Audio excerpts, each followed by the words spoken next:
ఒక చిన్న పల్లెటూరు. ఆ పల్లెలో మట్టి ఇళ్ళు, పచ్చని పొలాలు, పిల్లలు ఆడే వీధులు అన్నీ కలకల్లాడుతూ ఉండేవి. వర్షాకాలంలో పల్లె అంతా పచ్చగా మెరిసేది.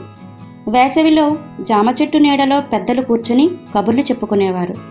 ఆ పల్లెలో రాజయ్య అనే రైతు ఉండేవాడు. అతను చాలా కష్టపడి పనిచేసేవాడు.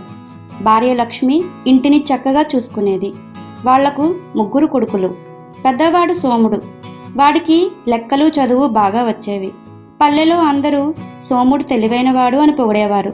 రెండోవాడు భీముడు. వాడికి చదువు అంతగా రాదు, కానీ పని చేయడంలో ముందుండేవాడు. పొలం పనులు చేసేవాడు. ఎప్పుడూ అలసట అనేది తెలియదు. మూడోవాడు రాముడు. పాపం వాడు అమాయకుడు. ఏ విషయమైనా తప్పుగా అర్థం చేసుకుంటాడు. ఎవరైనా ఒక పని చెప్తే వాడు వేరే పని చేస్తాడు. కానీ వాడికి చెప్పిన మాటలు అర్థమయ్యేవి కాదు. అందరితో నవ్వుతూ మాట్లాడేవాడు. రాముడి అమ్మ లక్ష్మి వాడిపై ఎక్కువ గారాబం చూపించింది. వాడికి తెలివి తక్కువ. ఏ పని చెప్పకండి, ఏదైనా తల్లక్రిందులు చేస్తాడు అని అన్నలకు చెబుతూ ఉండేది. కానీ రాముడికి మాత్రం మనసులో ఏదో చేయాలని తపన ఉండేది. ప్రతిరోజు అన్నలు పొలానికి వెళ్తుంటే నేను కూడా వస్తా అని అడిగేవాడు. అన్నలు నువ్వు ఇంట్లో ఉండు అనేవారు. రాముడు దిగులుగా ఇంటి గడప దగ్గర కూర్చుని ఉండేవాడు. ఒకరోజు ఉదయం అన్నలిద్దరూ పొలానికి వెళ్ళారు. మధ్యాహ్నానికి తిండి తినాలి కదా. లక్ష్మి పొయ్యి మీద జొన్న రొట్టెలు వేసింది, కూర వండింది. అన్నీ బాక్స్లో పెట్టి రాముడు చేతికిచ్చింది. రాముడు సంతోషంగా బాక్స్ నెత్తిన పెట్టుకొని బయలుదేరాడు. పొలాల మీదుగా నడవసాగాడు. ఎండ చురుక్కుమంటోంది. రాముడు నడుస్తూ నడుస్తూ ఒకసారి వెనక్కి తిరిగి చూసుకున్నాడు. నేల మీద ఒక నల్లని ఆకారం వెంటపడుతోంది. రాముడు ఆగాడు. ఆకారం కూడా ఆగింది. రాముడు నడిచాడు. ఆకారం కూడా నడిచింది. రాముడు పరిగెత్తాడు. ఆకారం కూడా పరిగెత్తింది. అది వాడి నీడే అని రాముడికి తెలియదు. ఏయ్, ఎవరు నువ్వు? ఎందుకు వెంటపడుతున్నావు? పొమ్మంటే పోవు, ఆగమంటే ఆగువు. నీడ బదులు చెప్పలేదు. రాముడికి కోపం వచ్చింది. మళ్ళీ చూశాడు. నీడ అక్కడే ఉంది. ఓహో, బాక్స్లో రొట్టెలున్నాయని నీకు తెలిసిపోయిందా? నీకు ఆకలేసిందా? పాపం, సరే ఇదిగో తీసుకో అని ఒక రొట్టె తీసి నేల మీద పడేశాడు. నీడ వెంట పడుతూనే ఉంది. ఇంకో రొట్టె పడేశాడు. అది వెంట పడింది. ఒక్కొక్క రొట్టెగా పడేస్తూ వెళ్ళాడు. చివరకు కోపంతో బాక్స్నే ఎత్తి విసిరేశాడు. చావు, ఇప్పుడు సంతోషమేనా అని వట్టి చేతులతో అన్నల దగ్గరకు వెళ్ళాడు. అన్నలు దూరంగా చూసి రాముడొస్తున్నాడు, తిండి తెచ్చాడు అని సంతోషపడ్డారు. రాముడు దగ్గరికి వచ్చాడు. చేతుల్లో ఏమీ లేవు. తిండేది అని సోముడు అడిగాడు.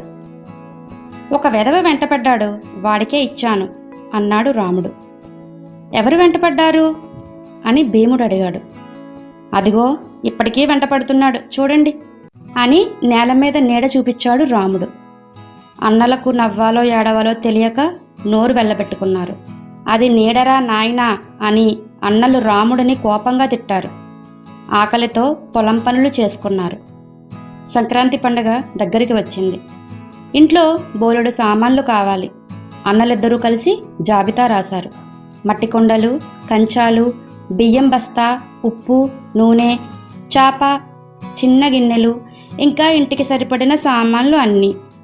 రాముడికి ఒకసారి అవకాశం ఇద్దాం, సంతకు పంపిద్దాం, బండి తోలుకెళ్ళి సామాన్లు కొనుక్కురావడం తప్ప ఏం చేయాల్సిన పని లేదు అని సోముడు అన్నాడు. రాముడికి చెప్పారు. రాముడు ఉత్సాహంగా ఎద్దుల బండి కట్టుకొని బయలుదేరాడు. సంతలో అన్నీ కొన్నాడు. జాబితాలో ఉన్నవన్నీ సరిచూసుకున్నాడు. బండి నింపాడు. తిరుగుదారి పట్టాడు. కొంత దూరం వెళ్ళాక ఎద్దులు నెమ్మదించాయి. పాపం, బరువు ఎక్కువైంది. తగ్గించాలని రాముడు బండిలో సామాన్ల వైపు చూశాడు. కొంత దూరం వెళ్ళేసరికి కాకులు గుంపుగా వచ్చి బండి చుట్టూ తిరగసాగాయి. కావు కావు అని అరుస్తున్నాయి. ఆకలిగా ఉన్నాయి పాపం, ఈ పక్షులకు తినడానికి ఏమీ లేదు అని బియ్యం బస్తా తెరిచి గుప్పెళ్ళు గుప్పెళ్ళు చల్లాడు. బస్తా అయిపోయింది. ఇంకా ముందుకు వెళ్ళాడు. దారి పక్కన ఆకులు రాలిపోయి మోడిలా ఉన్న చెట్లు కనిపించాయి. అయ్యో పాపం, ఈ చెట్లకు గాలికి ఆకులు రాలిపోతున్నాయి అని కుండలు గిన్నెలు అన్నీ దించి ఒక్కొక్క చెట్టు మీద బోర్లించాడు. ఇంకా ముందుకు వెళ్ళాడు. చెరువు వద్దకు వచ్చాడు. ఎద్దులు నీళ్లు తాగాలని ప్రయత్నించాయి, కానీ ముట్టలేదు. నీళ్లు చప్పగా ఉన్నాయి కాబట్టి ఎద్దులు తాగట్లేదు, ఉప్పు వేస్తే బాగుంటుంది అని ఉప్పు బస్తా మొత్తం చెరువులో కుమ్మరించాడు. చివరికి వట్టి బండితో ఇంటికి వచ్చాడు. అన్నలు పరిగెత్తుకొచ్చారు. బండిలో ఏమీ లేవు. రాముడు జరిగిందంతా చెప్పాడు. సోముడు నేల మీద కూర్చుండిపోయాడు. భీముడు 2 చేతులతో తల పట్టుకున్నాడు. అమ్మ లక్ష్మి కళ్ళు నీళ్లతో నిండాయి. అన్నలు కోపంతో రాముడిని కొట్టారు. రాముడు ఏడ్చాడు. తనేం తప్పు చేశాడో అర్థం కాలేదు. ఒకరోజు అన్నలు పొలానికి వెళ్లాల్సి వచ్చింది. ఇంట్లో 5 మేకలున్నాయి. వాటిని బీడులో మేపాలి. రాముడా, మేకలు చెదిరిపోకుండా ఒకే చోట ఉంచు, దారికి అడ్డుపడకు, పొలంలో దిగకు, మేం సాయంత్రానికి వస్తాం అని అన్నలు చెప్పి వెళ్లారు. రాముడు మేకలను బీడులోకి తోలాడు. మేకలు మేస్తూ మేస్తూ దూరంగా వెళ్ళాయి. రాముడు ఒకదాన్ని తోలుకొస్తే ఇంకోటి పరిగెత్తింది. రెండో దాన్ని తోలుకొస్తే మూడోది వెళ్ళింది. ఎంత ప్రయత్నించినా మేకలు ఒకే చోట ఉండట్లేదు. రాముడికి చాలా అలసటగా అనిపించింది. చెమటలు పట్టాయి. అప్పుడు వాడి మనసులో ఒక ఆలోచన వచ్చింది. అన్నలు చెప్పారు, చెదిరిపోకుండా ఒకే చోట ఉంచు. మేక పరిగెత్తాలంటే కాళ్ళు కావాలి, కాళ్ళు లేకపోతే పరిగెత్తలేదు కదా అని. రాముడు లావుపాటి కర్ర తీసుకున్నాడు. దూరంగా వెళ్ళిన మేకకాలు విరగ్గొట్టాడు. ఇప్పుడు పరిగెత్తదు, ఒకే చోట ఉంటుంది అని సంతోషపడ్డాడు. సాయంత్రానికి అన్నలు తిరిగి వచ్చారు. 3 మేకలు నేలపై పడి కాలు విరిగిపోయి ఉండడం గమనించారు. భీముడు రాముడిని తీవ్రంగా తిట్టాడు. నువ్వేం చేశావు అని సోముడు అడిగాడు. చెదిరిపోకుండా ఒకే చోట ఉంచానన్నా అన్నాడు రాముడు అమాయకంగా. రాముడిని ఏం చేద్దాం, వాడికి ఏ పని చేత కావడం లేదు. మేకలు పోయాయి, సామాన్లు పోయాయి, రొట్టెలు పోయాయి అని భీముడు అన్నాడు. వాడిని ఇంట్లోనే ఉంచుకుందాం, పని చెప్పుకుందాం అని సోముడు అన్నాడు. ఆ ఊరిలో రాజేశ్వరరావు అనే జమీందారు ఉండేవాడు. ఆయన ఆ ఊరిలో పెద్ద భూ యజమాని, మంచివాడు. ఆ ఊరిలో మనుషులకు సహాయం చేసేవాడు. ఆయనకు ఒక్కతే కూతురు, సరస్వతి. ఆమె తెలివైన అమ్మాయి. పుస్తకాలు చదివేది, పల్లె పిల్లలకు పాఠాలు చెప్పేది.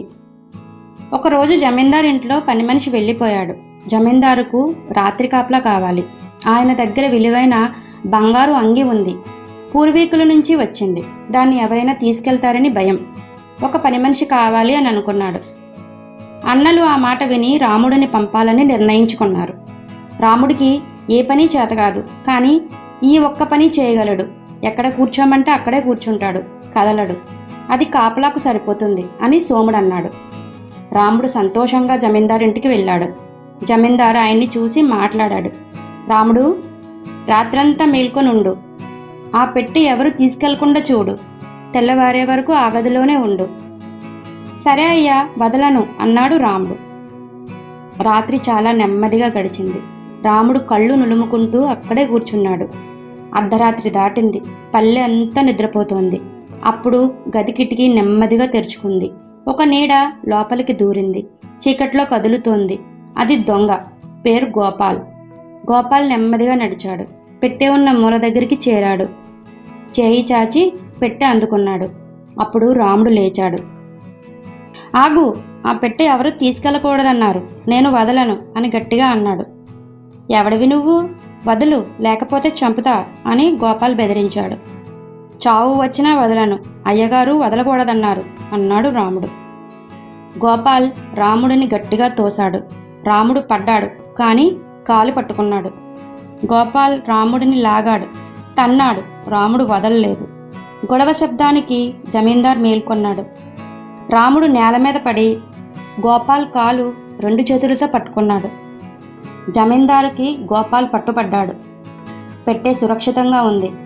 జమీందార్ రాముడిని చూసి ఆశ్చర్యపోయాడు. రాముడా, నువ్వు చాలా ధైర్యంగా చేశావు, భయం లేకుండా పట్టుకున్నావు, నీకు చాలా ధన్యవాదాలు అన్నాడు. అయ్యగారు వదలకూడదన్నారు, అందుకే వదలలేదు అన్నాడు రాముడు అమాయకంగా. జమీందార్ కూతురు సరస్వతి వచ్చింది. జరిగిన సంగతి విన్నది. రాముడిని చూసింది. సరస్వతి తెలివైన అమ్మాయి, మనుషులను చదవగలదు.